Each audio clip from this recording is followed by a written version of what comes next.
Hey everyone, and welcome to the NintendoFuse Podcast. This is episode 248, and for this episode, we're going to be talking all about the latest Switch firmware update that brought us folders and more. Also going to be talking about some visual enhancements that might be possible for the Switch, some sad news around Dragalia Lost, and so much more. We got several reviews and games we've been playing and all that sort of thing. But before we jump into that, let's introduce ourselves, especially maybe for people that are just finding us for the first time. So my name is Steve, but I am not here alone. I'm also joined by Barry. Hey, Barry. Hey, everybody. It's great to be here as always. Yeah, and also joined by Greg.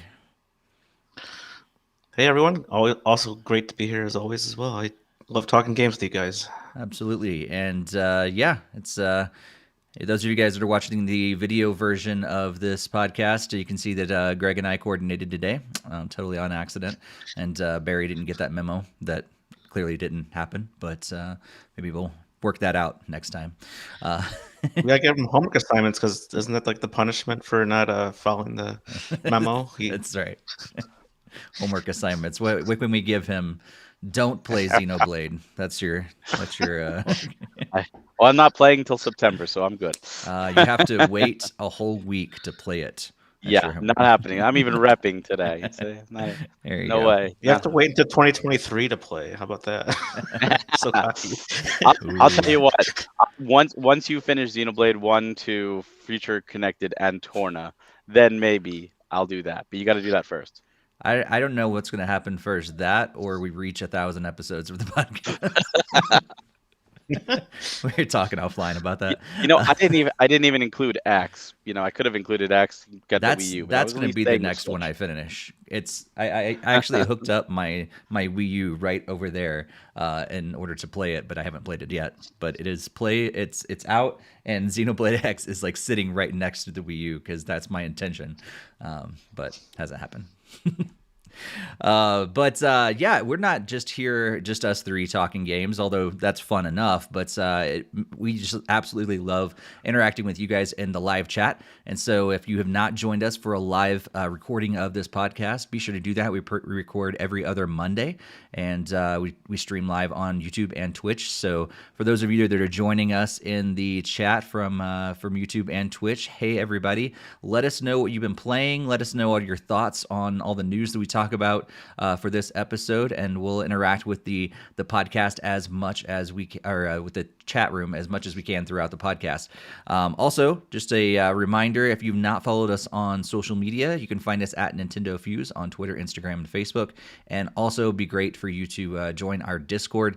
The link is on the screen, but also in our show notes and the YouTube description. We would absolutely love to have you join our community over there, growing community of other Nintendo gamers, and we just chat about Nintendo games and a whole bunch of other stuff. Sometimes about Will Smith slapping Chris Rock.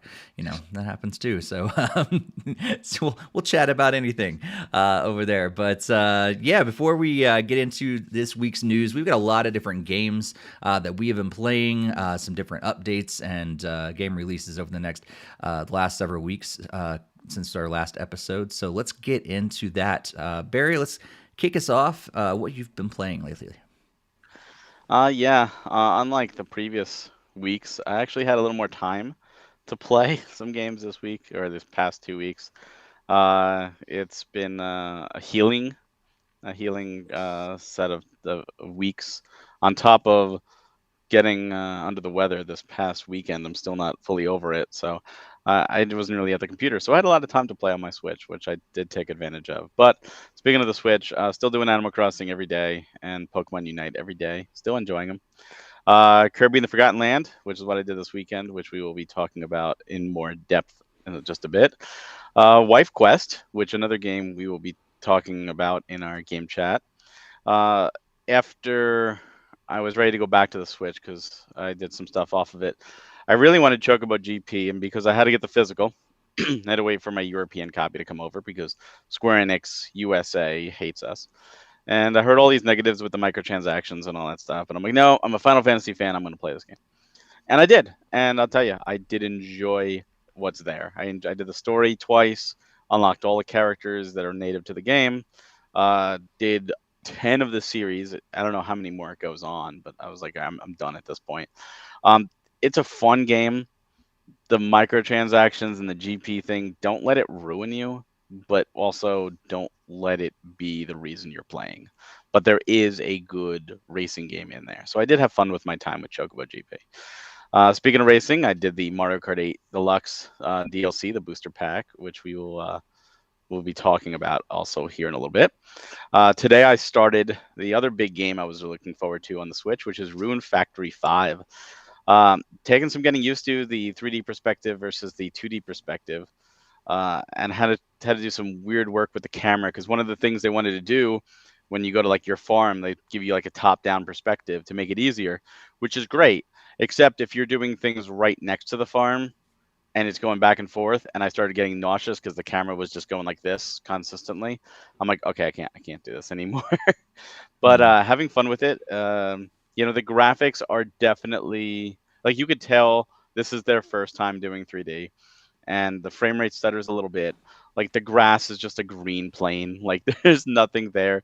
Like, it almost looks N64 era, almost, maybe early PS2, GameCube, Xbox generation.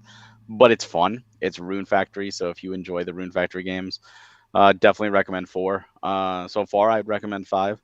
One cool thing is that there is, if you have Rune Factory 4 download data or like save data, 2 of the characters from Rune Factory 4 will show up in the town visiting permanently there. They don't add anything new. They're just like there. They'll give you some bonus quests and stuff. But I thought that was a nice little way to connect the games.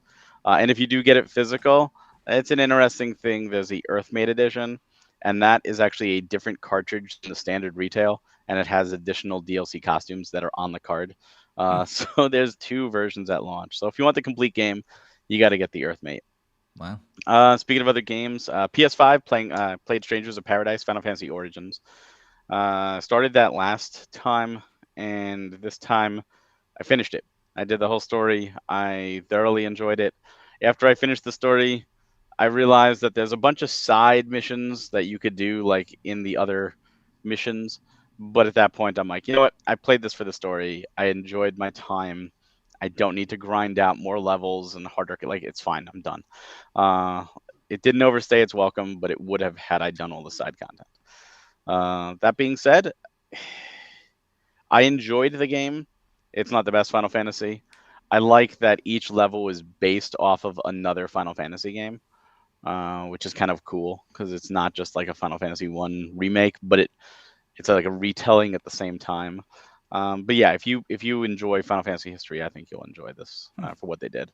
Speaking of Final Fantasy on the PC, still playing Final Fantasy 14, and on the mobile, Mario Kart Tour, and still playing Dragalia Lost, but we're not sure how much longer. Nice. Let's go to the chat real quick. Man, there's a lot of chat going on tonight, which is awesome. Looks like I'm trying to scroll back up to the very top, make sure I don't forget anything. Looks like Jokester's been playing Stranger in Paradise, Killing Chaos with style, and also Elden Ring. Basement Dweller just beat World 4 in the Forgotten Land. Chris Cynthia played Wild Arms 3 again. Let's see. Looks like Ninja Lunchbox has been playing Earthbound Beginnings, Halo Infinite multiplayer, Demon's Tier Plus, and Cruise and Blast, and also Super Animal Royale.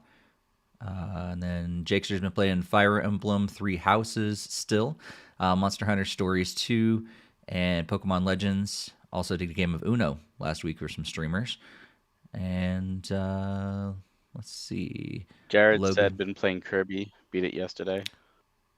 Oh, I missed that. I don't know, I missed that. Logan also been playing Kirby as well. And yeah, I think that's all. If we missed yours, be sure to like shout that out and let us know. Also, I just want to I just saw he was in there. And Ninja Lunchbox is actually one of our newest news writers and reviewers on the team. So welcome to the team. And yeah, if you haven't checked out NintendoFuse.com, you'll begin to soon see his work over there, and maybe see some videos down the line as well from him. But yeah, excited to have him on the team. Greg, what have you been playing lately? Pretty much a lot of the stuff that we'll be deep diving into. I actually did pick up Kirby this weekend. I didn't get it until yesterday when it arrived. But obviously, I'll be talking more details about that when we cover it. I definitely did the Mario Kart 8 Deluxe DLC on like the last podcast. I said had gotten all the gold trophies on all the content that came on the game. Life Quest is another one that me and Barry will be talking about further in a little while. And then finally, the other ones that I've been playing that are all new entries, except for my mobile game. But I was playing a game called Tunch, and it's a very interesting, like a wave battle type game. I'm not really into those completely. It has a kind of like a bizarre system of like you have to like kind of survive as long as you can, and then like you get like currency to bring back to like upgrade and everything. And I those kinds of games aren't typically my forte, so I just was kind of trying it out and seeing if I liked it and whatnot. So not the best game for me at least, but I'm sure other people might like it. Another game I was checking out was Heaven Dust 2.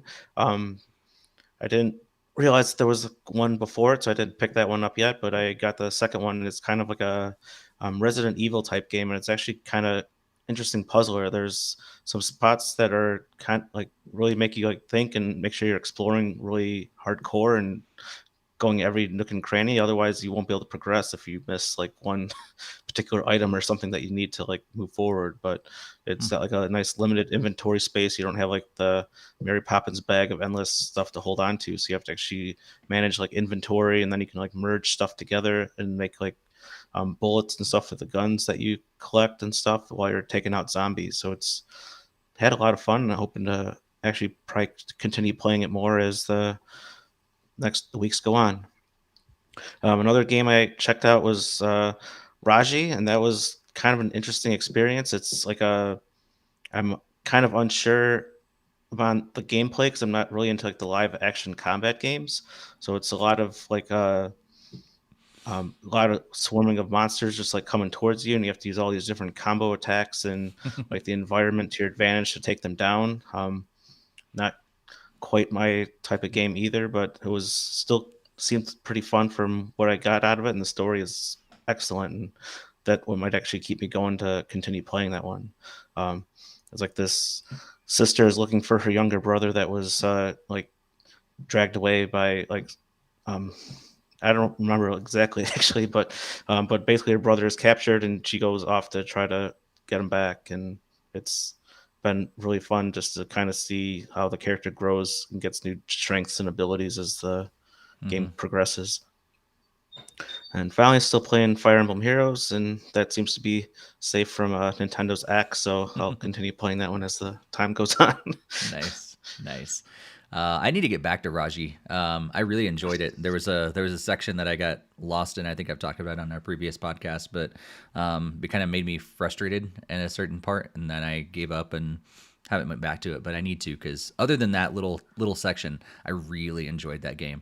Had a lot of fun with it. It was really weird. There was like a mini like area that I had so much trouble taking down like two or three of the monsters in like a few waves, and then I get to the boss and I take him like one shot it, and I'm like, how is that even possible? Like, how do you like get creamed in like a normal room, but then multiple times at that, and then easily take down the boss without dying? Like, I don't get it. Yeah, it's definitely like you learn more as you go, and so it's like the skills you learn to take down those other ones you applied like later, whether you realized it or not, sometimes at the boss, and so you kind of like increase your abilities like in order to string those attacks together and stuff like that. But there are times that like I just got annihilated, I remember. So, and just had to start it again. So yeah, I think sometimes it's just random. Like, because I did even some of the bosses that I will try, like 3 or 4 times I remember, like, and just died, and then all of a sudden something just clicked, either in how I was playing it or it just got easier. I don't know, one or the other, maybe a combination of both. So let's go to the chat and see. New Plays said I'm playing Animal Crossing and Mario Odyssey on Switch, and also Halo and Farming Simulator on Xbox. And Jakester apparently feels bad for Barry. I don't really know why, but he just feels bad for you. I'm used to it. It's okay. Nice. Logan wants to know where we got the Mario shirts. I can't remember where I got mine. I got mine for my previous birthday, so like I did buy it. Got it as a gift. Most of mine either come as gifts. They want me to get it, and they don't even know where they got it. I think, well, where I buy most of mine are either on Walmart, Target, or Kohl's is usually where I get most of mine, or they're gifts. So I'm not really sure. Yeah, I would vouch for the same. That's usually where I've found like these kind of shirts the same. Mm-hmm. I don't always buy them like when I see them, but I know that's where people get them when they get them for me. Mm-hmm. If I don't get them myself. Yeah. I have been playing more Life is Strange. So finally played through all of the very first game, and played it on. You played through the whole thing and finished? I did. Played it all. Yeah, when you were asking me why you haven't played Wife Quest, is because I've been playing nothing but Life is Strange, so finished up. What is your take on it? So I could tell that it was the first game created. It is not. There are some elements, I think, of the story and how it's all pieced together, and some of the dialogue and things like that. There's like not as polished as among our what's it called, Before the Storm, and then especially not as much as True Colors. But the overall story is. I don't even have words for it. It's like, wow. Just like every time, like, and you know that, like, so there's no secret. I mean, it's a time-based sort of thing. Your power that you have, you learn this in the description of the game. So I'm not spoiling anything. That's the main character has the ability to rewind time, and so that was interesting as well, because playing True Colors and playing the other games, like you make your decision and it's set in stone. The only way to go back at that point is like to reload, from the last checkpoint or something. And so being able to actually go back and change your decision is really interesting. It's an interesting mechanic, and I think it was cool. You're required to do that sometimes, and sometimes it's up to you. There were some certain things like near the end that I was bummed that I missed out on, because I think the natural progression of where I was supposed to go next, it looked like I was supposed to go here, but there was actually a couple things that I could have done if I just turned. And that kind of bothered me, that I wasn't able to go back in time then and go back and do those other things. This is a really hard game to not to keep cryptic and not spoil. I'll just say that. So if you're unfamiliar about Life is Strange, you haven't heard us talk about it the last several episodes. It is it's a virtual choose your own adventure kind of. What is the genre of this, Barry? What would you call it? It's a story based. I would do it a story driven third person adventure. Yeah. Really. And then most of your decisions that you make, I wouldn't say most of them, but a lot of your decisions that you make impact the rest of the story.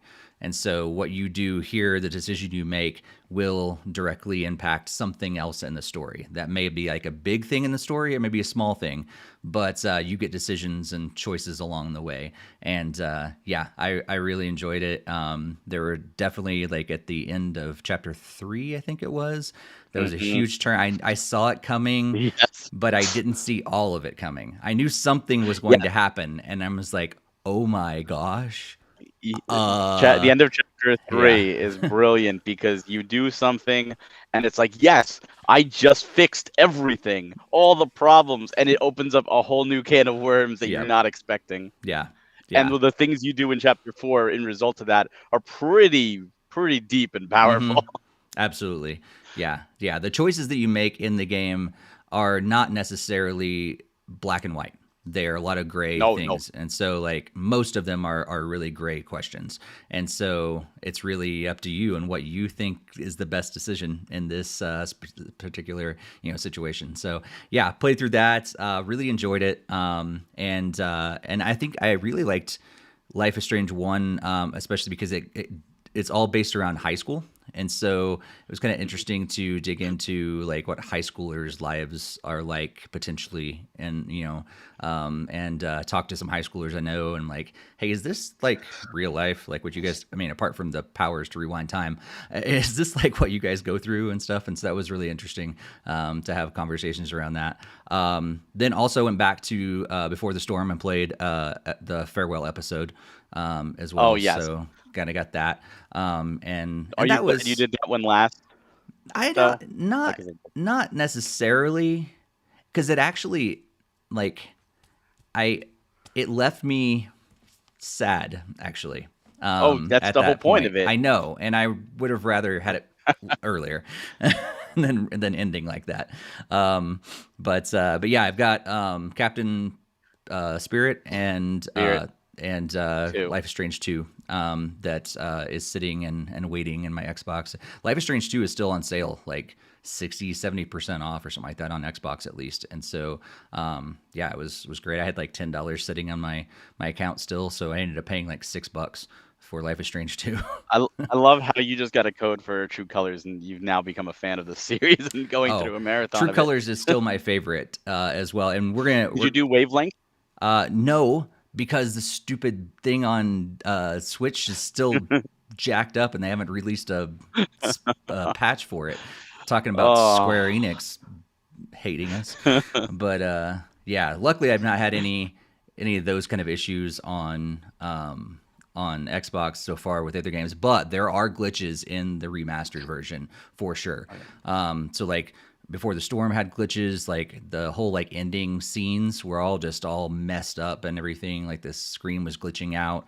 Life is Strange 1 didn't remember some of my choices that I made. It like you get at the end you get to see all you made, and it gave me like other choices. I'm like, I didn't do that, but it told me I did. And then like the music would cut out sometimes in cut scenes. Like the entire last scene, I got to see it play out, but there was no music, no sound at all for the last like closing cutscene. That's so weird. Yeah, it's got some glitches for sure, but it's still a good game. Definitely have to talk after Yeah. about your choices and a more spoiler thing. But I'm curious now, are you glad you played Before the Storm first and then 1, or do you wish you did Before the Storm after beating 1? I think I do. I liked. Yeah, I think I liked playing Before the Storm first because it did give me appreciation for that other character that does cross over. Yes. There's some time in between that I was like, who is this person again? And like, what were they in the other one? I think there's some disconnect, and you can tell, I think, too, like there's some time that passed between the two games. Yeah. But Yes, there is. But there's some changes that they did that, like, I liked a certain character a lot more. I had sympathy for them a little bit more in Before the Storm, and then all of a sudden they turned into a huge jerk by the time Life is Strange comes around. I'm like, what happened in those 4 years to like, you were like okay in Before the Storm, and now I just hate you. And see, that's why I think it's better that way, because I did 1 and then I did Before the Storm. So like you were giving me permission, like or the choice to help certain people. And I'm like, I have no sympathy for this asshole because I know how they're gonna be. And then, other people who are really like assholes in Before the Storm turned out to be really good. So there's a lot of flip around. And I knew the future, so it's like I already know who to be good to and be bad. That's a good point. I wish I didn't have that spoiled for me, because had I not known, had I not played 1, I would have been, friendlier to certain characters, and then been like, oh my god, what happened to you? Like, oh man, I shouldn't have been nice to you then, knowing how you are. That's a good point. It was really interesting, playing it the other way. So yeah, that's why I suggest it. Yeah. Yeah, it's solid game. I definitely highly recommend True Colors, and that's actually, I'm gonna allude to that a little bit later in one of the news stories that we're gonna be talking about tonight. But before we turn this into another Life is Strange podcast, I also played Mario Kart Deluxe and 8 Deluxe, and then of course some Rocket League as well. I haven't been playing nearly as much Rocket League, but I'm like solidly in Diamond rank now, and have like Diamond and hoops and 3s and 2s and all this other stuff now too. So it's been fun to see some advancement there, and maybe at one point I'll get up to champ, but I don't know. Man, there's been a whole lot of chat going on in the chat room while we were talking about Life is Strange. Crazy. I think I missed like a ton of it. So sorry everybody if we missed some stuff. We were talking about like Black Eagles and all this other stuff. I have no idea. Fire Emblem. Oh, Fire Emblem. Okay. Emblem. Yeah, that's why. Yeah, me and Jake still going back and forth about Fire Emblem. That makes sense. Barry and I are talking about Life is Strange. You guys are talking about Fire Emblem. Oh, I see my name here. Maybe Steve and Barry should start and a spin-off podcast where they just talk about Life is Strange. That it could be like a limited series. We have like, a run of 20 episodes and that's it or something. That'd be fun actually to like play through and talk about it like they do with like some of the like TV podcasts where they like watch an episode and then talk about it and everything. We should talk about that. Hey, I love True Colors. I've been waiting for Life is Strange package, but they decided they didn't want it to be on Switch yet. It's too bad. I will say, though, that I did fire up Life is Strange 1 on my iPad, and the controls are so much better than Before the Storm. Before the Storm is awful. But on Life is Strange 1 on iPad, you can actually change if you want joystick control. You can have a controller. You can do that whole tap and move thing, which is dumb. But you have like all these other options for controlling on iPad. So that might be your option if you want to continue and instead of waiting on the Switch version of those games. Yeah, but then he misses Before the Storm. That's true. I mean, it's there. Or it just plays like crap on iPad, but you could play it on there. I mean, it's only 3 episodes, so maybe you can deal with it. I don't know. Or just watch, I guess, other people play. I mean, it's one of those options too. All right, so let's jump into just a little bit more discussion on some of the other games that we've been playing all together. So we've all played a little bit of the Mario Kart 8 Deluxe booster courses. We've also all played some Kirby recently, and then Barry and Greg are going to give us a review game chat around Wife Quest. So let's jump in to Mario Kart 8 Deluxe. So so we all got a chance to play Mario Kart 8 Deluxe recently, and 48 more courses on the way. And was it 8 of those just dropped just the other day? And so we got an opportunity to play 8. I will say from the very, very beginning, I was shocked at how difficult it was to get to these courses. Like I was like, what in the world? Like I just booted up the game thinking that I'd be able to just play them, but no, it's not there. And then you have to like go back to the eShop, and I guess like then it says, okay, you've got the expansion pack. Then it allows you to download it and everything, and then you have to like do it like a regular DLC. For some reason, I just thought it was going to be just available because I had the expansion pack. Maybe that's on me. You know what? I'm in the same boat. But, Nope. I did the exact same thing, Steve. So same thing. And then once you get into it, then it's not clear how to get to those courses at all. You can scroll up on the course menu or hit the L button, and it brings up the other map, the courses there. That's not obvious either. I'm like, why didn't they, like, I don't know. Just like, I get it a little bit, but I'm like, what? It doesn't make sense. But anyway, it just shows that you didn't even play the Animal Crossing DLC is what it shows, because you had to go into the eShop to download that as well as part of the expansion pack. Actually, I did the Animal Crossing DLC, but I had forgotten about it since that was like November 5th or whatever. Okay. Yeah. So I've slept since then. I updated the game for Animal Crossing. I updated Mario Kart because I thought that's all I needed to do. but apparently I don't have the DLC for Animal Crossing yet either, and I haven't played it in like 6 months, but or maybe longer.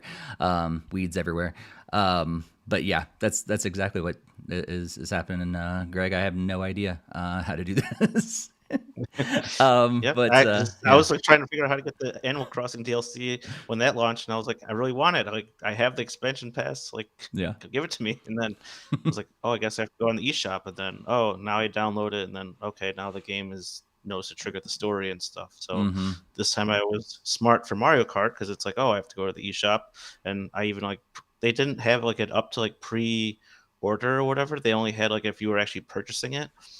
So pretty much I had it downloaded the day before, and then it actually was up there for the expansion pack to download. So then I did have to have that activation thing go through the next day for the courses to be playable.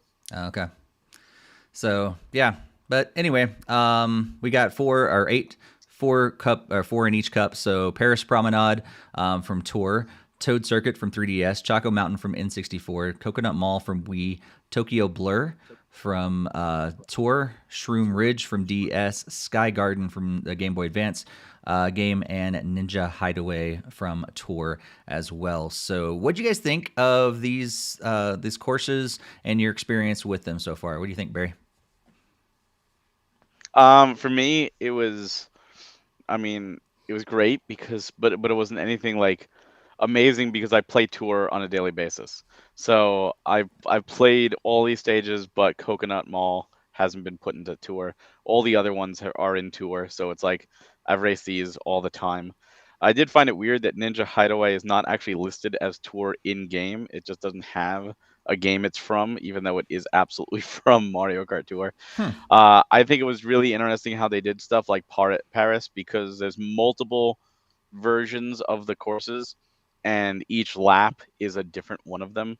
So it's like Paris 1, 2, and 3 are each different lap. I like that. I think that's really a smart way to do it. One thing that people who don't play Tour realize is that every one of these courses, they have 4 versions in Tour. There's the regular, and then there's a reverse version, which they have in Mario Kart 8. But then there's also a trick version where there's extra ramps and extra jumps, and then there's a trick reverse as well. So it's I'd really like to see those versions go in because some of them it feels like a brand new course. I'd love for them to do something like that. But I think this is a great selection. I'm happy for those that never played Tour. This is a brand new set of courses. And for the returning courses, it's a brand new coat of paint. Like Sky Garden looks vastly different than Super Circuit's version, of course. Yeah. Some things are different. Like I know Coconut Mall doesn't have the cars moving in the parking lot. I have a feeling that's going to eventually go to Tour in this version, but I think it's great. I think you're getting a lot of extra courses. It's a lot of extra fun. It's interesting with the different mechanics too, because in Tour you have like the frenzies. You get 3 items per item box, which changes up the gameplay. And the 8 isn't there; it's the 7 from Mario Kart 7 instead. So some small differences, and obviously the different powers. Since it's been so long since I've played this, I got the Fire Flower, and in Tour it gives you 3 to 4 fireballs that circle you, and you use the button and you launch them all. So I did that, and I'm like, oh, I can do it multiple times here. I totally forgot about that. It's been a couple of years. But yeah, I think this is great. I had a lot of fun. I'd recommend it. Cool. Greg, what do you think? I absolutely loved it. I was playing like the first like day that it came out, and I had played Tour only for like a limited period of time, like only a few months, and I hadn't even seen any of the 4 courses from that experience, and I was happy to be able to play all 4 of them. Those are probably like the 4 favorite ones of this first set, to be honest. The Paris one, like Barry was saying, with each lap being different, that was such a awesome idea. I'm really surprised they haven't done that for other courses or other new courses for the game before this, but I definitely welcome that for any future courses because that was really incredible. Unfortunately, the Tokyo one isn't as good as Paris, like for the different routes, but it still was pretty. They did change it up slightly on like the laps 2 and 3, but not as big as changes like Paris, because like on the final lap, you're like pretty much like going like backtracking a lot of the course like backwards, and that was really cool to go through like the opposite way. Hmm. The Toad Circuit was probably like one of the least favorite ones. It was just kind of like a super intro course from whatever DS or 3DS, whichever one it was from, and didn't really seem anything drastically different. Um, Obviously, it's just mediocre at best. Like the other ones, all seem like they had a lot of love and care put in. Like Choco Mountain is one of my favorites from N64. Um, Unfortunately, they kind of cut out like some of the rails and stuff, but I did like how they made it look much more beautiful. They're going through like a mine, and then there's even like a short flying section and other kind of stuff like that that really made it a lot more fun to play.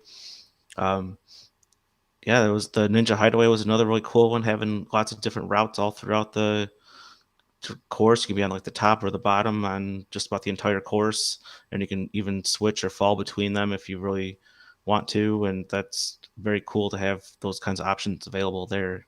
Um, so pretty much it's definitely worth it. As Barry said, like at $25, you're doubling the amount of courses that the game already comes with. So yeah, I would definitely recommend to either buy the DLC if you're a Mario Kart fan or get the expansion pack. Nice. Yeah, I really liked of the ones that they brought up from tour. I really liked the Paris one. Like firing it up, I was like, oh my gosh, this is great, and it threw me off because the course changes each time. I was like, I don't remember this from the first time, but it's like similar enough, but it's changed, and so it threw me off when I wasn't ready for it. But overall, I still really liked it. I'm not a fan. I know a lot of other people are the same of the changes in Coconut Mall. Like it doesn't really like the ramps, from changing from the escalator to the ramps, it doesn't really bother me that much. I don't know why they took away the moving cars. Like I wish they would update it and move it back. Like a lot of people are wanting the moving cars. Like it adds to it. It made it basically easier. And I think I like the challenge of having to navigate around those in the original game. Yeah, Sky Garden threw me off. Like I was like, I don't remember this because it's so different than the original one, in a good way. But it kind of threw me off. But Ninja Hideaway, I actually don't like. I think it's too chaotic and it was too crazy. I might change my mind if I play it more, but my first playthrough, I was like, I don't know if I really like this one as much. Of the tour ones, Paris was my favorite.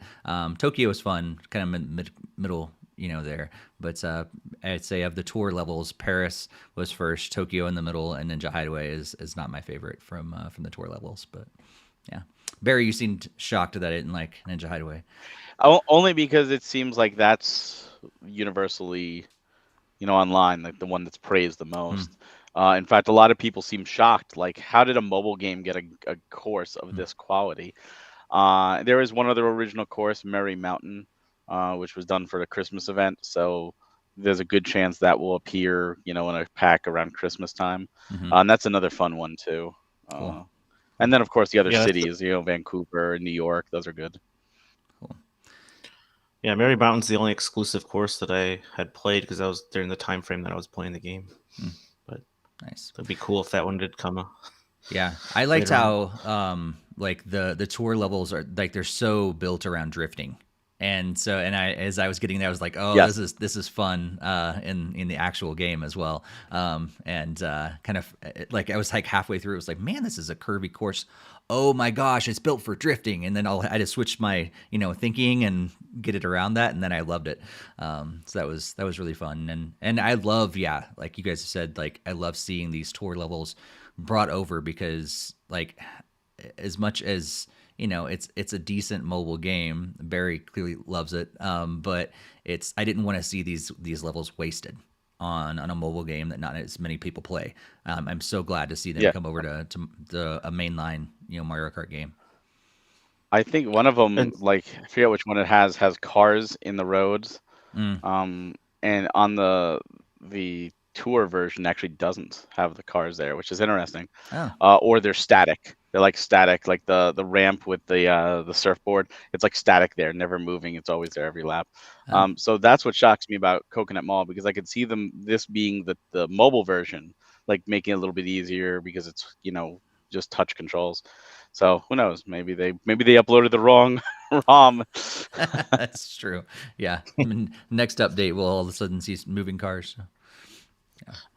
Yeah, and Steve, I definitely agreed with you on the Ninja Hideaway. Like, I wasn't like that my first time through it. I really was not happy. Like, seemed like it was way too complicated. But playing it more through, like, going through all the different difficulties and everything, it made me really appreciate it a lot more. Especially like 100 and 150, and even the mirror version. But 200, that course is way too hard. Those roads are way too narrow to go through Nice. very easily. That was a pain to get the last golden trophy and triple star on, was that one, because of that Yeah. ninja course. That's funny. I've only played them all in 100cc so far, so I'm I'm kind of excited yet also fearful to play it on 200cc. That sounds crazy. But yeah, I know a lot of people have been asking in our Discord and stuff too, what we think about the DLC. I think it's worth it, and you can get it if you're a Nintendo online member for the expansion pack. It comes for free. So honestly, like, my recommendation would be just get the expansion pack. You get all the other stuff thrown in, and yeah, if you don't like it, that's fine. Just cancel it. You can get like 3 months at a time and all this stuff. So yeah, it's a great. And you know they're going to add more to it. Like, Totally. this is proof that they're going to keep adding stuff. Totally. So yeah, if you like Mario Kart, I think this is a no-brainer. You're gonna get so much for all this, and you can play all these new courses online if other people pick them. So like, just try it out online, I guess, and you'll probably end up playing the new courses because people are gonna pick them first. And there you go. You get a chance to play it. Yeah. I did a private friend battle over the weekend, and that was really awesome because both of us had the DLC, so we were both picking like Paris and stuff. And it's like, oh, either Paris or Paris. Okay, let's play Paris. There you go. There you go. Cool. So we also got a chance to check out Kirby and the Forgotten Land, and yeah, it came out just not too long ago. What was the official release date on that? Was Friday. Friday, yeah. Friday, 25th. So you've had like a whole like 4 days, 4 days to play Kirby and the Forgotten Land. I played the demo. You guys have both played through the full game. Have you guys beaten it yet? I'll let Greg go I first. have not.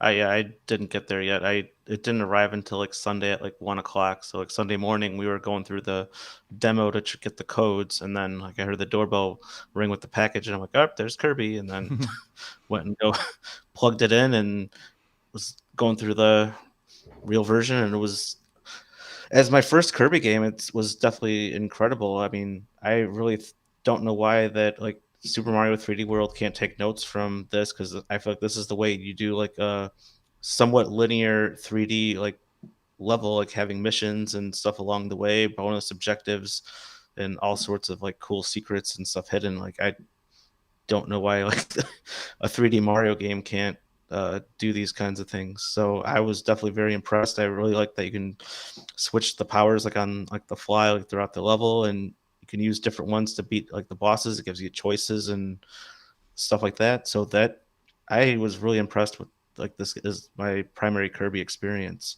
Yeah.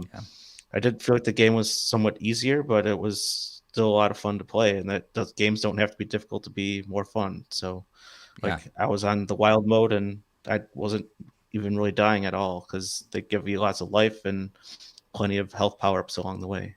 Mm-hmm. That's cool. Yeah, Barry, what are you thinking about the game so far? I've always been a fan of Kirby since Dreamland 1. So, you know, I didn't play the demo. I purposely didn't want to go in with any extra other than the trailers. So I got it Friday, and because I was under the weather, I just kind of sat on my couch and played Kirby. And I just got sucked in. It was like I was a kid again, you know. So it was, weekend, just get to sit there. I did wild mode as well. Yeah, I like that, right? And I did single player. My wife watched a bit. She didn't want to play, but she was just enjoying the visuals. But yeah, last night I wound up getting 100% completion on it, and it was just a ton of fun. The only thing I didn't do is you can upgrade all the abilities, which you have to do to get 100%, but then you can upgrade them all further. And in order to do that, you have to do like the Coliseum like 70 something times.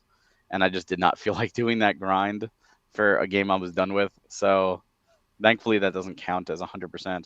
Hmm. I love the treasure roads. The treasure roads are almost like a callback to like Mario Sunshine, the non-flood areas, and they really challenge you to use one ability and get it done. And it's not hard, but what's interesting is that each one has a target time, and it's completely not necessary to do this, but you can go for the target time to get extra coins.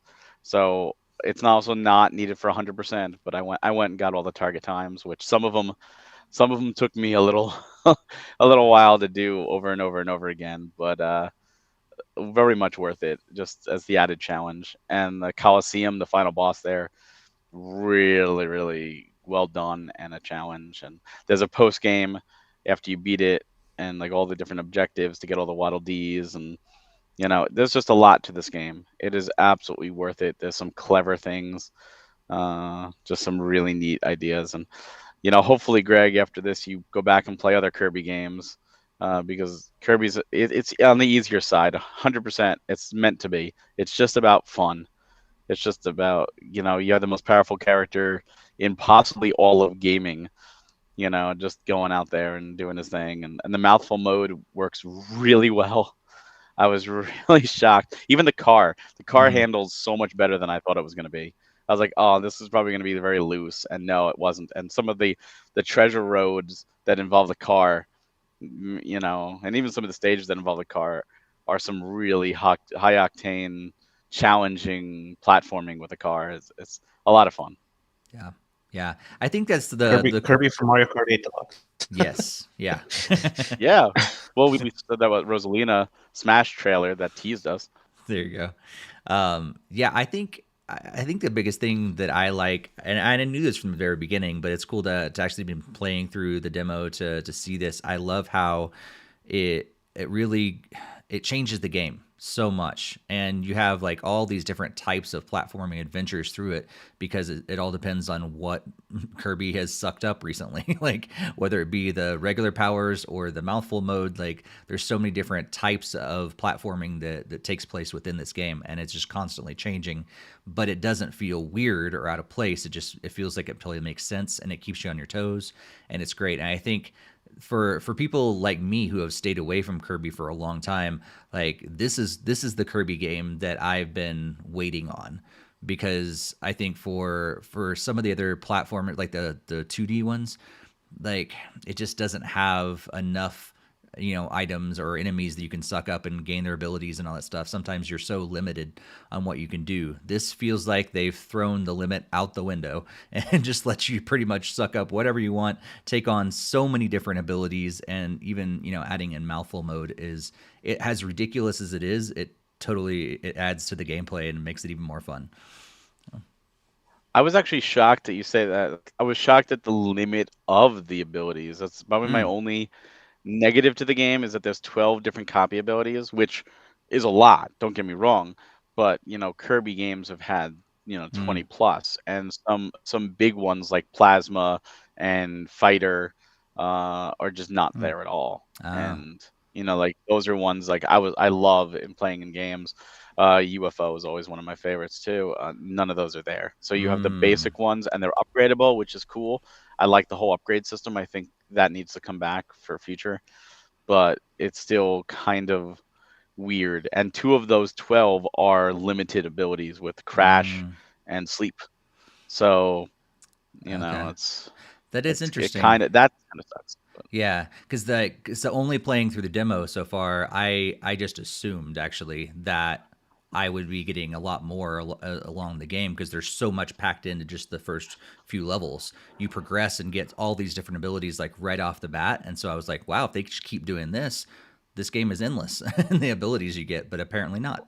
Well, So that's some have been merged, like Fire and Fireball are together, like in the same thing. So okay. which makes sense. But like I said, Fighter, Plasma, UFO, Yo-Yo, stuff like that are gone. Mike is gone, although it's very similar to Crash. Although Crash is a one-timer and Mike is 3. So it kind of sucks that those ones are missing. I would like to see like a DLC with those added in, but if there's going to be DLC to this game, there has to be more stages. Yeah. Because like I said, like I could go upgrade the abilities even further, make them stronger, but what's the point? I've already beat all the stages. That makes sense. Yeah.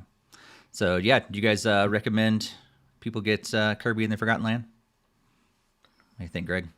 100%. 100%. I got to even play like the co-op with my daughter, and we just had a blast. Like she was using like Kirby, and I was even the bandana thing and bandana Waddle Dee, and we still had a lot of fun. It's Nice. easily very playable for like two people at the same time. Cool.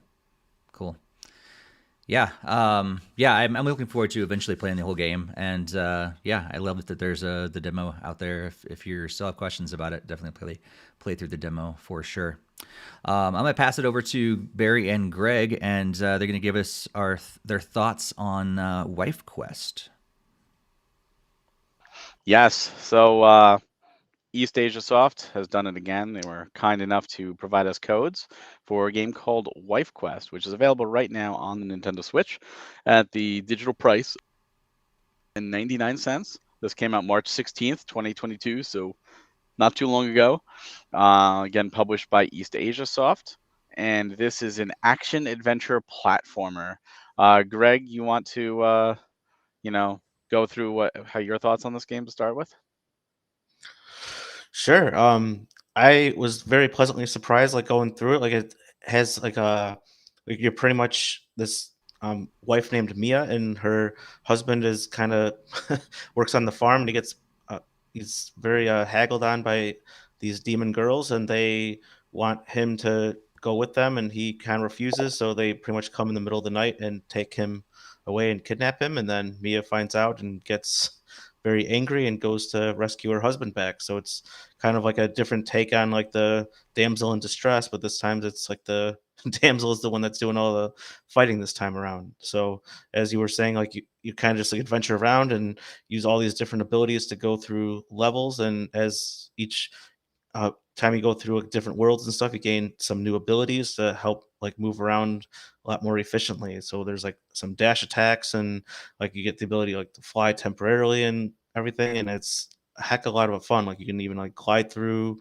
levels as well, and all the enemies like are out to get you, and then you can easily like use like a reflecting shield to reflect attacks back at them, or you can just like kind of wait them out and attack like when you feel more comfortable. So it's got a wide range of different like moves that you can go through and learn and master, and it's also got a very nice respawn system where if you happen to die, you just get reloaded right at the back of the last checkpoint, and it will show you like which monsters and stuff that you've killed along the way until the point where you died. So that's also very helpful for when you're trying to complete the game.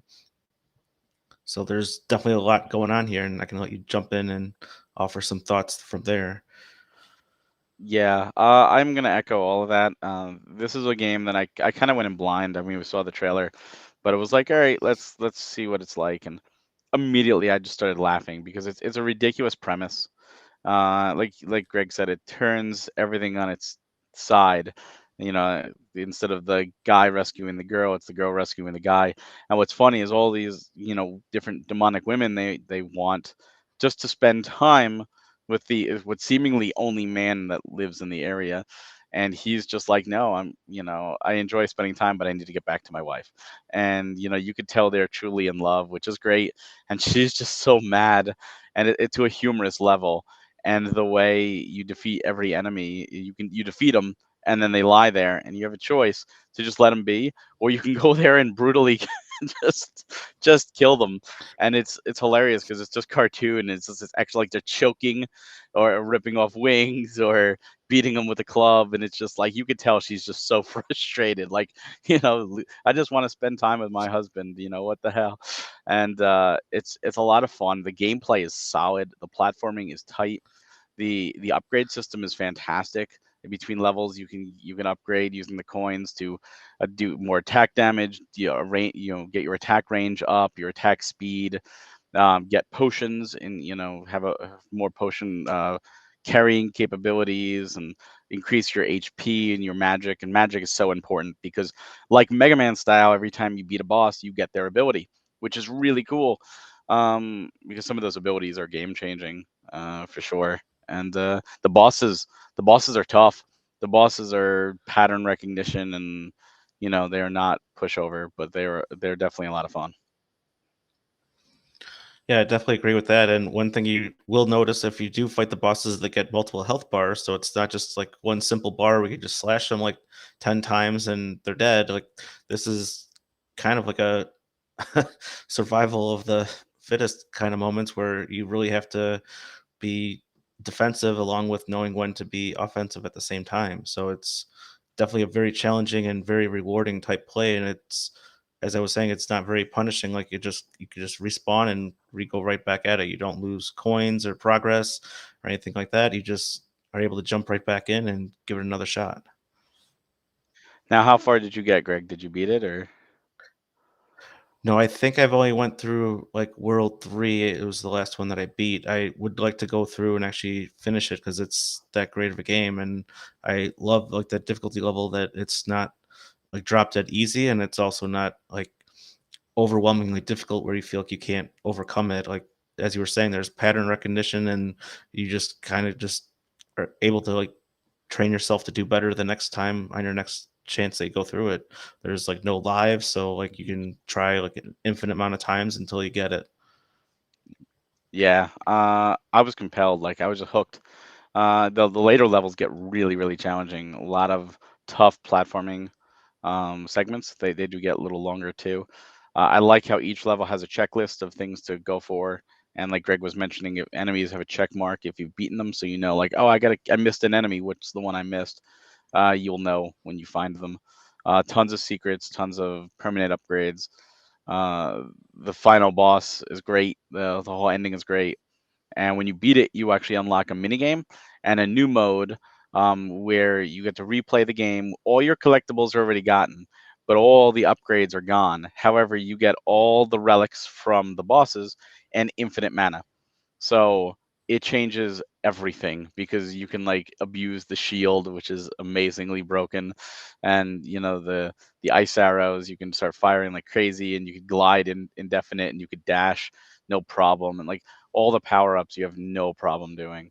So if you want to go back and hunt, that's kind of the way I would do it. Just to go back that way for 100%. And there's different art. You get different art depending on profiles you can find, and different animations, little bonuses, music soundtracks and stuff like that you can unlock. So there's a good chunk of content. What would you rate this, Greg? Like how would you recommend this? Well, if I did like a number like out of 10, it was easily within like a 9 range. If you're doing like like a even like a decimal system would be even like somewhere between a 9 and a 10. It's really hit the sweet spot for difficulty. Like the humor and the story is just really incredible and everything that we were already kind of discussing.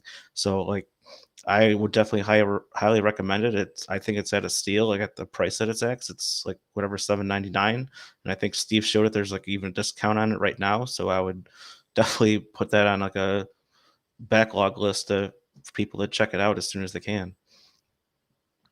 Yeah, I'm gonna agree with you. Definitely a 9 plus. This is one of those games that you know I don't think you should miss if you enjoy 2D platformers and you enjoy adventure and action adventure style gameplay, and games like Shovel Knight or Cathedral. I think this is right up your alley for sure. Cool. Cool. Agreed. I know you guys were telling me a lot to get it. Haven't got it yet, but maybe eventually. The chat is already being convinced, so maybe some other people will play it, and yeah, let us know your thoughts on all these games that we've talked about today. If you're on the video version, let us know in the comments, or jump in our Discord, or tell us on social media what you think about all these games. If you could experience as well, we'd love to know all of your thoughts. But let's jump into some news. And there's just like three stories that we're going to talk about in this episode. The first one has to do with another just out of the blue drop for firmware for Nintendo Switch. And guys, it finally happened. We have theme. No, we don't have themes. We have folders. But hey, it's a good start, right?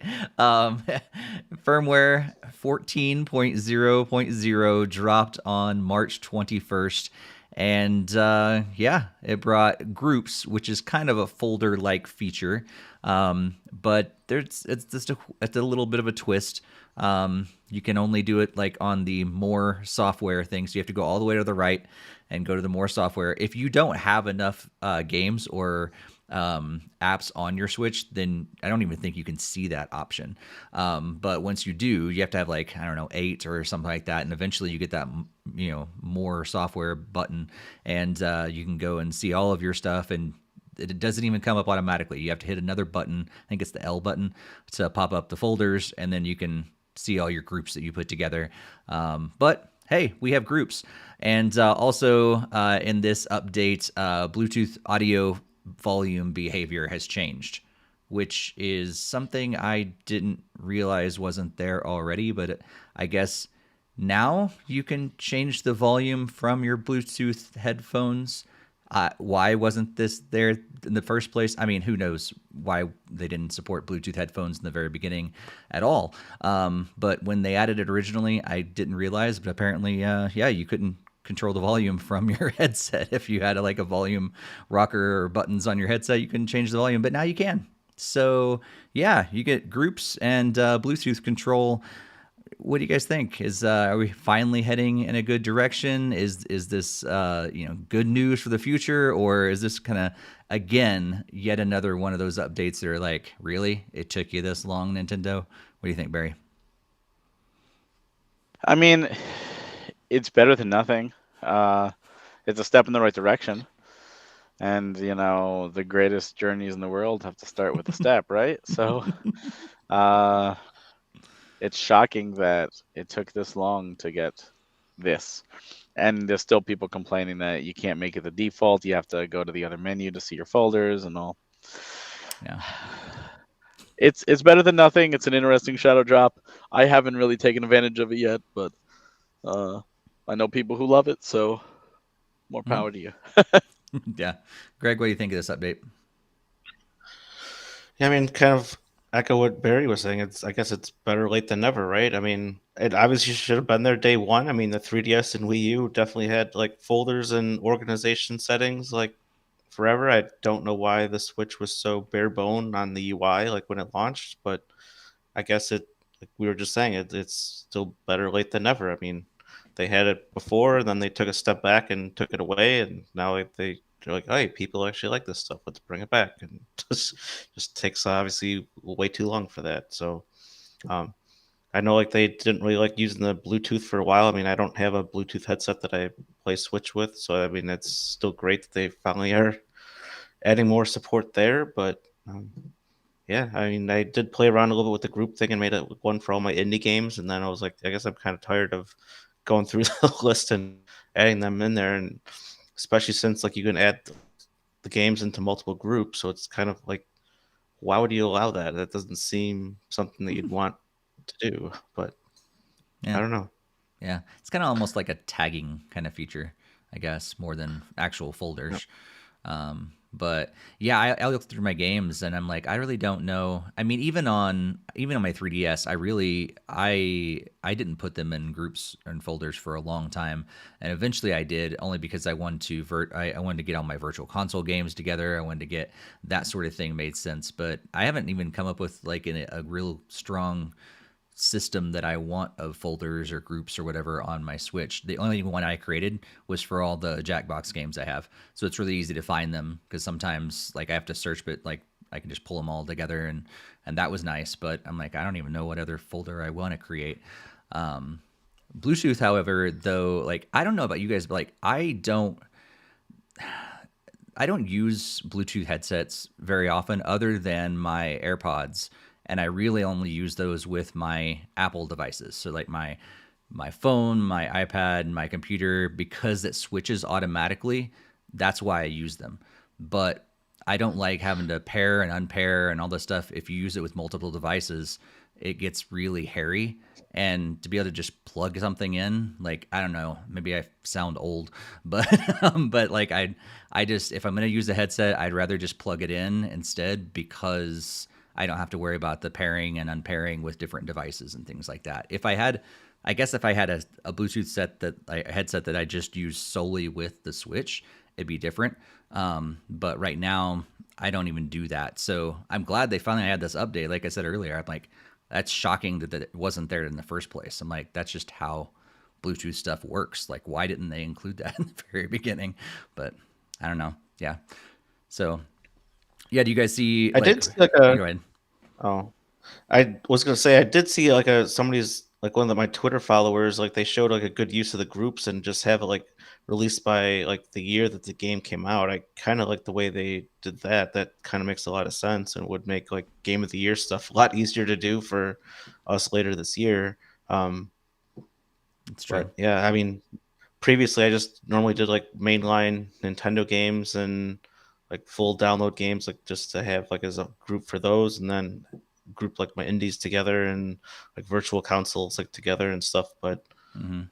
I feel like there's wouldn't be too many groups, like because there's no virtual console, and like Right. it would just be like, oh, full games, indie games, two groups, like almost like Yeah. what's the point? Yeah, I don't have a need to like put all my Mario games together or something like that. That doesn't bother me. What you mentioned though, Greg, I would love it if there were some smart folder options. So if they, because the release dates for games should be somehow that'd be encoded great. in there. So just do it automatically for us. Show us all the games that were released in 2020 and just do it automatically instead of like us having to put them in there ourselves. Just like be able to click on all these different sorting options and just do that. That would be fantastic. But I don't know. Do you guys think? What do you think? Is this gonna open the door for the thing that people have been wanting forever? Themes? Are we actually gonna see themes on Switch now? I don't think I could It's even hard to guess say. because it's Nintendo. It's true. Yeah. Yep. I mean, I was gonna say it's kind of hard to say because, like, at least the 3DS, like they allowed out all those badges from the Badge Arcade, and those like were home screen icons, and that made more of a reason to put all of your games into the folder, so then you can use all those extra spaces for the badges. Um, the Wii U, like, it did have like limited menu options, kind of like Wii, but you couldn't really put anything else there. So it was just either like, oh, I'm just opening up another folder and just trying to find the game. So I mean, they don't have the groups on the main screen, so you pretty much have to go to your all games just to go to your groups anyways. And Mm-hmm. it's probably just faster to say like, oh, I'm playing Kirby, boom, open up Kirby right off the top like 10, 12 list or whatever the most recent played. So it's, I don't know. Yeah, that's a good point. if they if the groups were on the main page, I'd say that it definitely would lead more way to themes. But if without like being able to customize like what appears in that list, it's kind of hard to say. Yeah. Yeah. Looks like the chat is basically agreeing with us as well. No really need for folders, but hey, it's glad it's there. If you enjoy it, more power to you. I mean, it's great because it's not something you have to use. But if you've been looking for it, it's finally there. And if you use Bluetooth headsets and stuff like that, great, you finally got the ability to use that headset the same way you do on pretty much every other tech device nowadays. Switch is finally caught up. Let's move on to the next news story. And this actually goes back to February when people originally started finding this technology.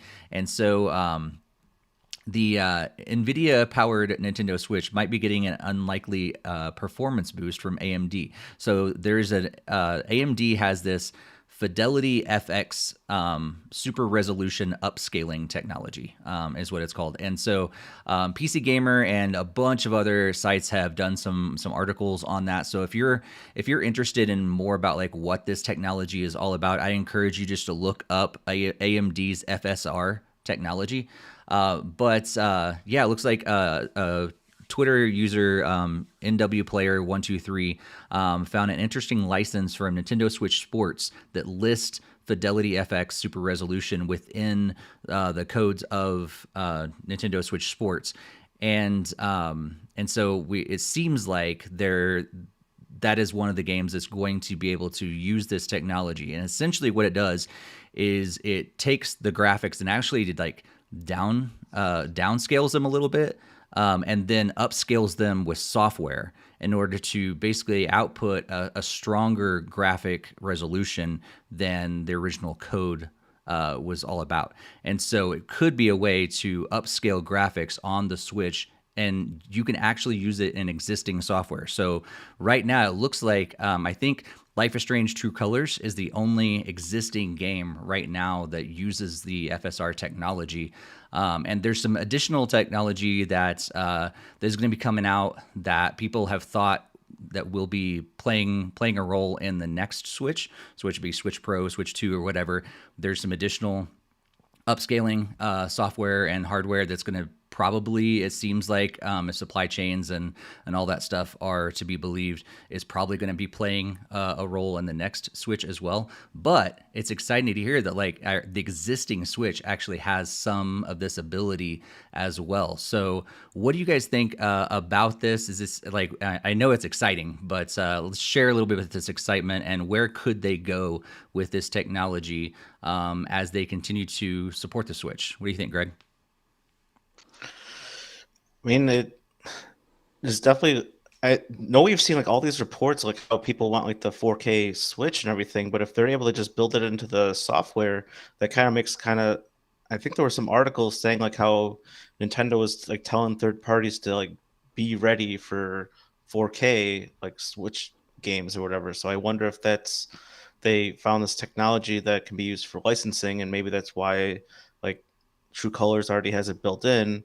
And then obviously Nintendo has already been dabbling with it if it's been found in the Nintendo Switch Sports. So I think that's probably a little bit easier to address from a software perspective. I mean, you could always, I guess, eventually patch other games if you really wanted to, but I don't know how much Nintendo would really want to do that on just about every single game that's currently out on Switch that doesn't have it. But if it is going to be more hardware based, then obviously that's more for whatever the next, like either the Switch model or like the successor that would be more inclined to have it. So I think that's definitely very interesting to see that it can actually be controlled from a software perspective and not necessarily the hardware. Yeah. Barry, what do you think about all this? Yeah, I think that's a important factor, and maybe a key going forward for Switch ports. Depending on the Switch 2 or Switch Pro, whatever it's going to be called, the hardware capabilities of it. So hopefully it's strong enough to be able to compete. But on the off chance Nintendo gets a little cheap and it's not, hopefully this can help bridge that gap a little bit. Yeah. I'm just interested to see where they go with it. Yeah, I think so too. And I think it's exciting to know like what you can do with all this stuff. I mean, as you see on the screen right now, like PC Gamer has just actually this is from AMD that actually has some different examples of what you can do on PC and also on within the console as well.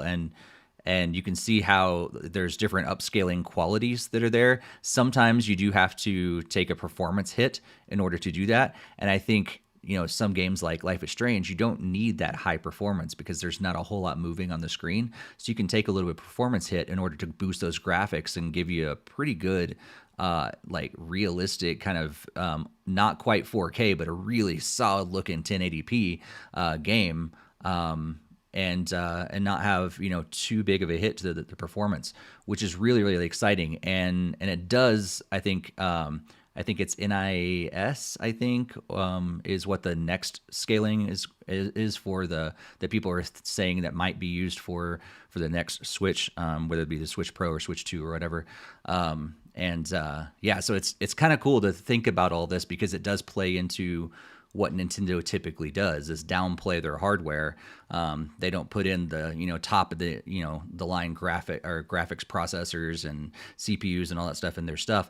They usually, you know, back off in terms of that. And so if software is going to be able to boost those graphics up and you know, get closer and closer to what the next generation is, that's really exciting for those of us that are Nintendo gamers, for sure. Oh. Well, let's move on and share a little bit of a sad story, especially on Barry's behalf. We're let's shed a tear right now. And for all you Dragalia Lost fans out there, we're going to be seeing the end of the game pretty soon. They tweeted out and then shared some information on the Dragalia Lost website as well. I'm just going to read this real quick. If you've not heard about it and checked it out yet, they released this statement on March 22nd, 2022. And it says, "Thank you for playing Dragalia Lost game. This message serves to inform players about the future of the game. The Dragalia Lost main campaign is scheduled to reach its conclusion in July of 2022 with Part 2 of Chapter 26, the final climactic addition to its long-running story. After the main campaign has concluded, service for the game itself will come to a close at a later date. Further details of the end of service schedule will be provided in a future notification." And that final update is supposed to come at the game or in the game on March 31st. And then after that, there will be no future updates for the game for new content aside from the main campaign and certain quests. So the game is going to be coming to a conclusion at the end of July. Probably going to see the end of it at some point soon after. I don't know how long they're going to keep it around. Barry, of course, we're going to go to you first because you got a lot of hours and experience sunk into this game. What do you think about this? I mean, it's something that I think whenever you deal with any type of online title, it's going to happen eventually. I say that, as somebody who played Final Fantasy XI for a decade of my life, and even though I don't play that anymore, it's still going. So, I guess if the money is there, the game will keep going. And through over 3.75 years, it's going to be going before it finally closes. I think it's fantastic for a brand new IP. It doesn't have Mario or Fire Emblem or any other IP carrying it.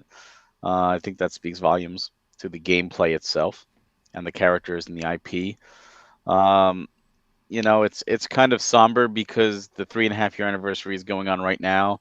And instead of doing like a Dragalia digest and this big anniversary stuff, they're still doing all the anniversary events are rolling out, but there was no digest. It just, here it is. They're even still doing like the anniversary packs. Like, who's going to be spending money at this point?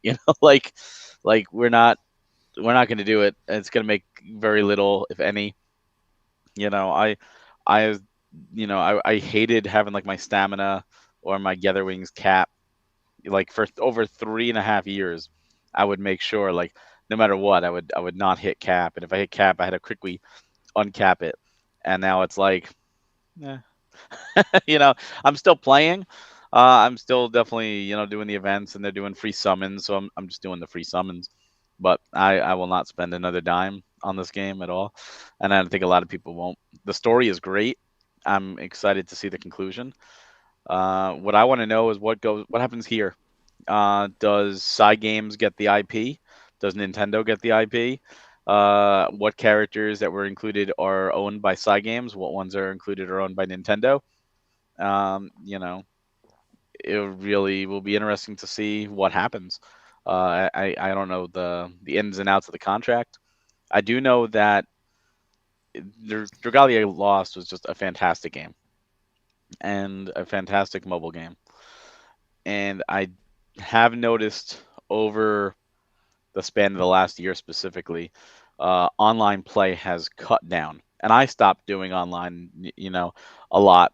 And it became more of a game of how can I build an auto team to do stuff? And that became a new meta game. How could you get a team together to just do it for you? And it sounds easier than it really is. It's really tough. And there's a lot of RNG involved. So now there's even less people playing online, of course. And this goes right in the same category as Dr. Mario World. If you're going to end it, leave the game up as a single player experience, charge $9.99 one-time fee, let people play it, let people experience the story, let people experience the content only solo. They have a whole thing in the game right now called the Event Compendium, where they took old content, old events, that they're done recycling, and they let you play them single. So like, oh, you missed this old event, sure, you can play it single player. There's no online. This way you don't miss out. You can experience those stories. Do that. Make the whole game an event compendium. Um, don't let all that coding go to waste. All those hours of the stories, the programming, the dialogue. Same with Mario Kart or Dr. Mario World. All those puzzles were already created. Why kill it? Make it a $4.99 game and leave it up there. I think it's really stupid, and it's one of the reasons I hate digital only stuff, because when it's gone, and there's no way to play it again. Yeah. Yeah, it's weird to see that happen, and like you said, it reminded me of Dr. Mario as well, and it's just so strange that it just be gone and they didn't do anything with it. Maybe take it down, but then re-release it or something as a single player experience or something. I can't believe. I mean, I know the amount of money that it's making went considerably down, but it should still be enough to afford the servers, I would assume. It's not like they're losing money. I don't imagine they'd be losing money on the game. They're not losing money. They have slowed down. They've stated like, oh, it's kind of like a TV channel, right? You own a TV network. You could develop brand new shows for every segment of your scheduled day. That's expensive. So what do you do to fill those hours? You get shows that are in syndication. You pay the license to it. And you run reruns to fill that time slot. That's what they were doing. Once they had enough events, they slowed down making new events and just started doing reruns of older events. And it was like, all right, we're just going to fill in the gap here. That was fine because tons of new players never played them. And if you did the event, you can get all the rewards again. So there was a reason to go back and redo it. Just doing stuff like that, you could tell they were slowing down. They're like, all right, we're padding at this point. We're doing stuff to keep people interested to play, but we're doing less and less new stuff. And even the stories used to be once every month was a chapter, and then it went to once every other month, and now it's every month is half a chapter. So it's the same as once every other month, but you're getting them in this way. There's always something every month, and that's why they said like chapter 2 or the part 2 of that chapter 26. It just the writing was on the wall. It sucks that it's ending. I've already come to terms with it. It's one of those things where it sucks, though. I've read like Reddit threads where people are like in tears because they played every day like I did since the start. It was an emotional game. They had that emotional attachment to the characters. They spent money on getting the characters they wanted. The characters are very lovable. They're very well done. I don't want to see the IP die. I think Nintendo could easily do a great offline with online co-op on the Switch, hands down.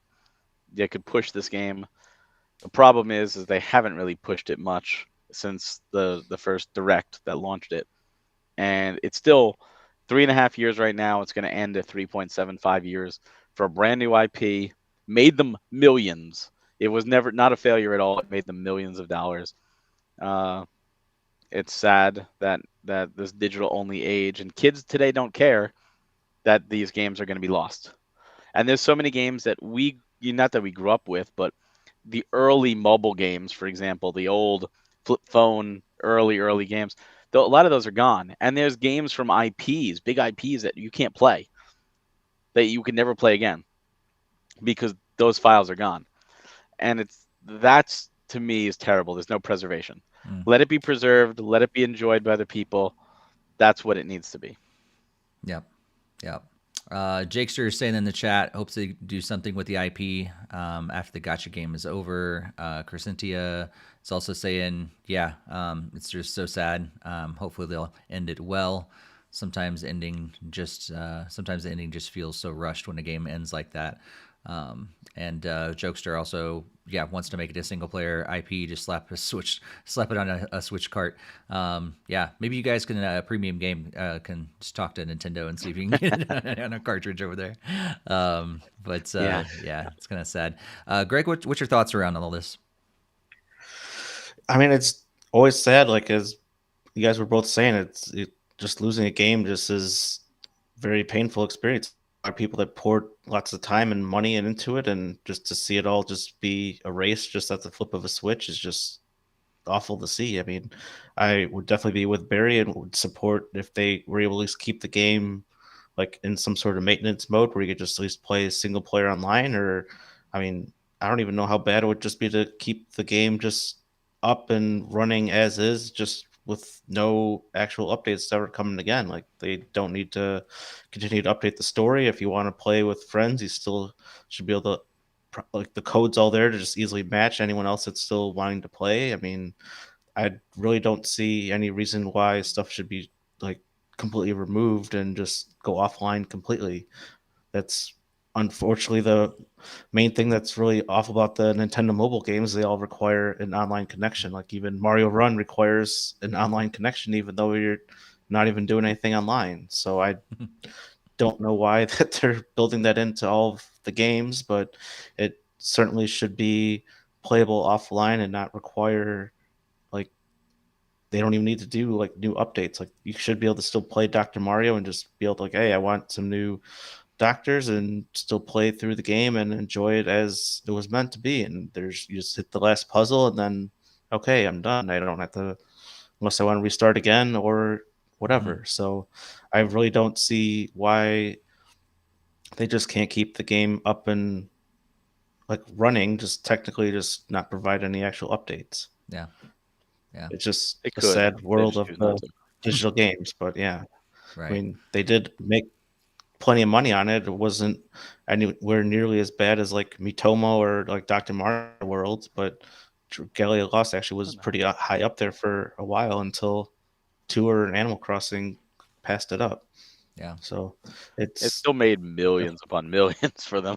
Right. it did, yeah. I'm not just saying it was like a single million or like low millions. It Right. made plenty. I mean, obviously it's nowhere close to Fire Emblem Heroes, but it still made a really good chunk of change that doesn't explain why they need to just like give it a complete axe and remove forever. Right. Yeah. It didn't fail by any means. Yeah. And I And think that just that's, shows that there's love in the IP. yeah, exactly. And I think it's interesting too, like, yeah, like Nintendo has taken this approach, like you were alluding to, Greg, just about how they have like all these mobile games that rely something, somehow on online connection and stuff like that. Like, why not have games you can just download, keep it on your device, and just play it? Like why go that direction? Because it makes it really difficult when the game, they don't want to support that anymore. Now they have to completely change how they do it if they want to keep it around. And so instead they just take it off altogether. Like, it'd be great, like, if you just be able to download, the core game and just have it on your device to just play.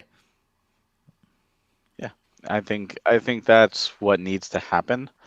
100% for sure. And all these games, not just Dragalia, not just Dr. Mario World, every digital only title on every system, not just mobile, it needs to be preserved. Every one of these is a game, it's a story. There's somebody, at least one person, put their heart and soul into it. It needs to be preserved.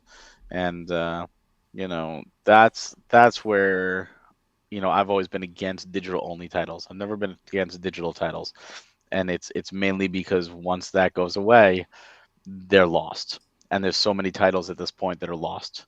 Right. And preservation is a big thing. Yeah, absolutely. Yep. So hopefully, maybe, there's still some time, possibly. I don't know. Probably not for this one, but maybe they'll change how they do their mobile games in the future, if they do them anymore at all. I know. Yeah, they seem to be dying back on that, right? Seems like it's been an experiment for them the whole time. So I'm just kind of curious, like I said, to see what happens with the IP. Is it going to go to Cygames? Is it going to go to Nintendo? Who owns it? What's the contract like? Which characters are owned by Nintendo outside of the Fire Emblem characters? Which ones are owned by Cygames outside the ones that came from like Grand Blue Fantasy? Obviously Mega Man is owned by Capcom and stuff like that. But I really want to see them do something with this, because if you look at Nintendo's action adventure, they've got Zelda as the main one, and all their other ones have since died off. You have the Heracles series, died off. You have the Star Tropics, died off. They could do something. They could turn Dragalia Lost into one of those. There's a story there. There's characters. There's enough action and depth, and I want to see them do that. Yep. But will they do that is a question. That's true. Yeah. Greg, any final thoughts on this before we move into our next section? No, I mean, it just obviously this really sucks to see, and really hope that they can figure something out before they just hit the kill switch. Yeah, absolutely. And maybe we'll see, some future IP, from Dragalia Lost come over to Switch or switch to at some point, and might make up for it a little bit if we see some of that in the future. So, make a lot of people happy, I know, for sure. Just one other reminder before we move into what's coming out over the next couple weeks. If you have not followed us on social media, please do that at NintendoFuse. We're on Twitter, Instagram, and Facebook. And also, if you've not joined our Discord, great place to join in conversations around games and a whole bunch more. The link is on your screen, but also on the YouTube description and the show notes for the podcast as well. It'd be a great place for you guys to just jump in and join that growing community over there. Let's jump into what we're looking forward to over the next week, couple weeks before the next podcast on April 11th. But also, just kind of, if you're watching the video version, you'll see us scroll through the upcoming games. Again, thanks to Metacritic for providing this list, because Nintendo updated their website and it does not give us an easy list like this anymore. So kind of unfortunate, but some notable games. WRC 3, what am I saying? 10 is coming out on March 29th. So as tomorrow, as we're recording this on the 28th. So tomorrow, WRC, if you're into racing games, that could be for you. Also, Takeoff Flight Simulator comes out on March 30th. Terrabane comes out on April 1st. No joke there. Lego Star Wars The Skywalker Saga comes out on April 5th. MLB The Show also on April 5th. The House of the Dead remake on April 7th, and Chrono Cross The Radical Dreamers Edition on April 7th, along with a bunch of other games as well. What are you guys looking forward to that's going to come out over the next couple weeks, and or what are you going to be playing over the next couple weeks for our podcast? Let's go to you first, Greg. Oh, that Katie and Meow Meow Land looks like a perfect game for Right? Barry and I to check out. But Totally. no, I did just get Kirby, so I'm probably gonna be knee deep in that till I get to the Barry status of completed. Probably not really gonna be looking too closely at the ones this coming through, and I'll probably have to go through, give some more second glances through them and watch trailers and whatnot. But in terms of what I'll be playing, I'll just be continuing games that I was playing over the last time, along with trying to insert 3 houses into my play schedule to get that done. Nice. How about you, Barry? Ironically, both Crystar and WRC 10 have already shipped and are on my way to my house tomorrow. Nice. But I won't be. Crystar actually looks really good. I might check that out. But the main thing is going to be Rune Factory 5. And then after that, possibly a game for review for the next episode.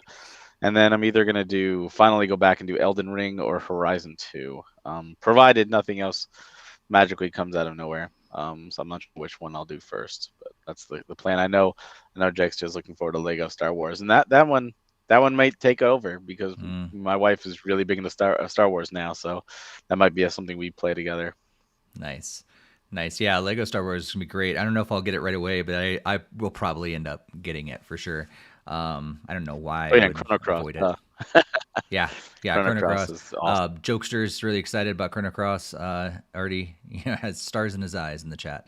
I've got WRC 10 actually for review as well, so I've been playing that one.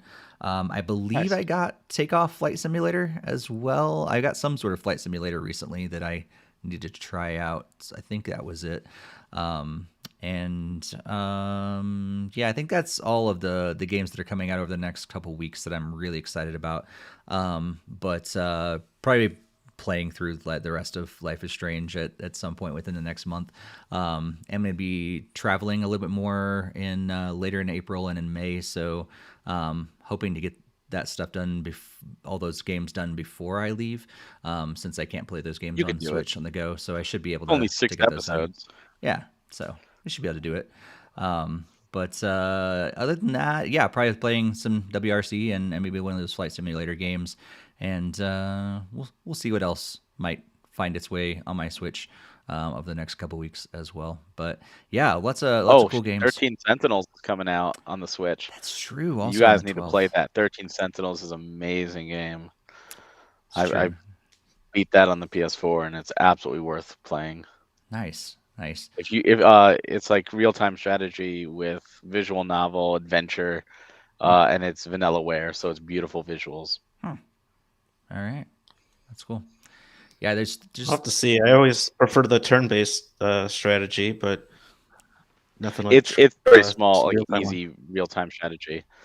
Okay. It's the minor part of the game. Like the main part is the story. It's really good. Look up reviews. It's really good. Nice. Yeah, I mean, it's definitely still something I can look into, but I was just, as soon as you said real-time strategy, that's like, nope. Like, it's almost like a stopgap. It's like when a lot of the real-time combat and stuff I don't do the best with that. Yeah.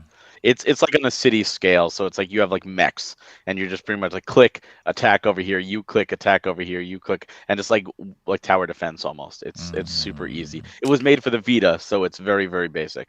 Yeah. It's super easy. It's all about it was like shoehorned in, so it's the worst part of the game, and I'll be honest with it, the story is worth playing through.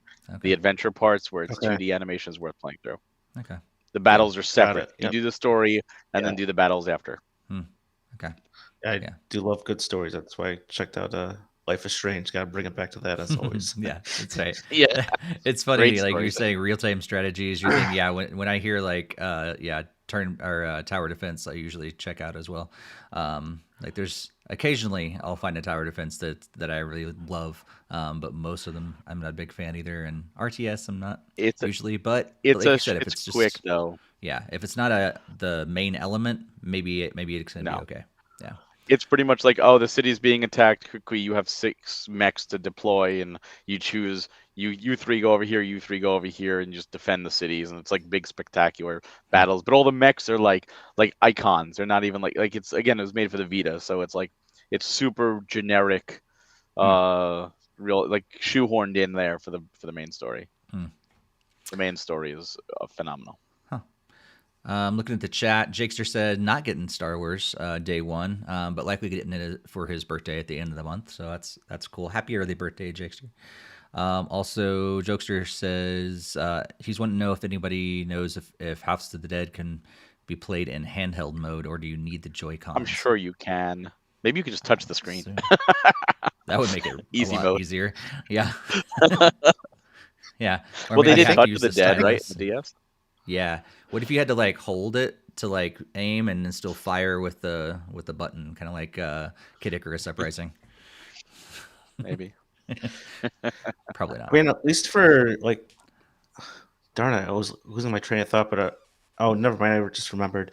Usually they specify it doesn't support like handheld or like tabletop or whatever. I thought, right?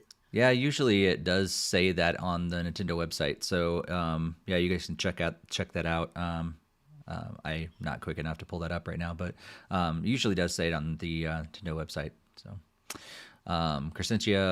Crescentia is also not blaming us for not liking RTSs. So cool. Well, that brings us to the end of episode 248. 249 is going to be live on April 11th, 2022. So hopefully you guys can join us for the live recording of the podcast. If not, we do put it out on YouTube, the video version. We kind of also have been adding more clips from our game chats and other things like that on our YouTube. So make sure you check that out and subscribe and share it with others, and hit the bell and all that stuff on YouTube.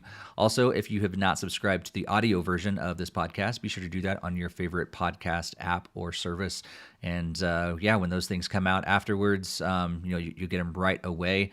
But like I said, the best way, we think, for you to enjoy this is to be here for the live recording. That way you can join in the conversation, and we can get to kind of hear your thoughts on all the games you've been playing and all the news we talk about and everything like that too. So join us every other Monday for the live recordings.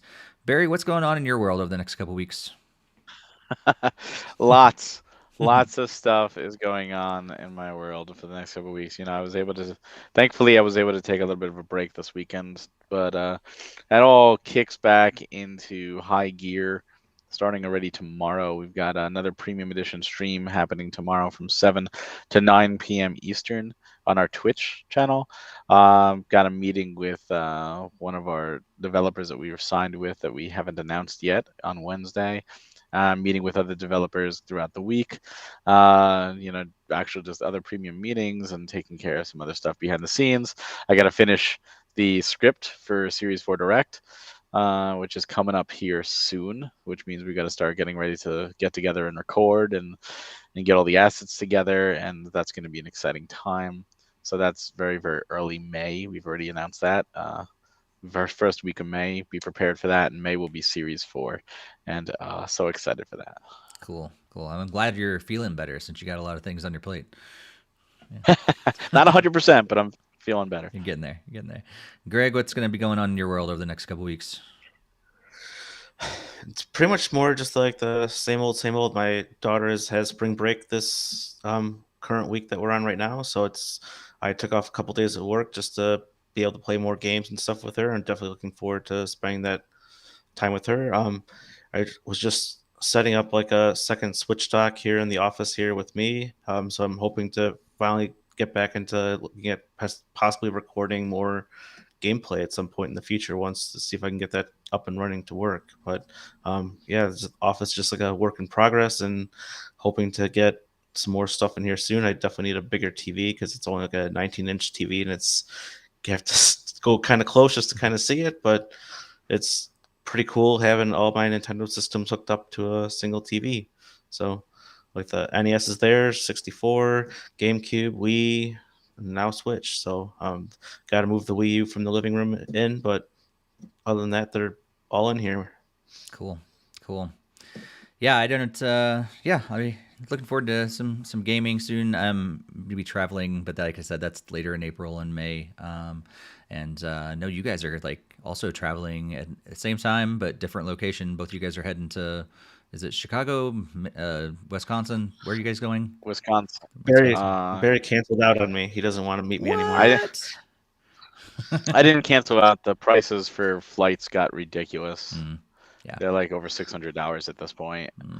And we actually gained some new team members who are going to be able to go there via driving.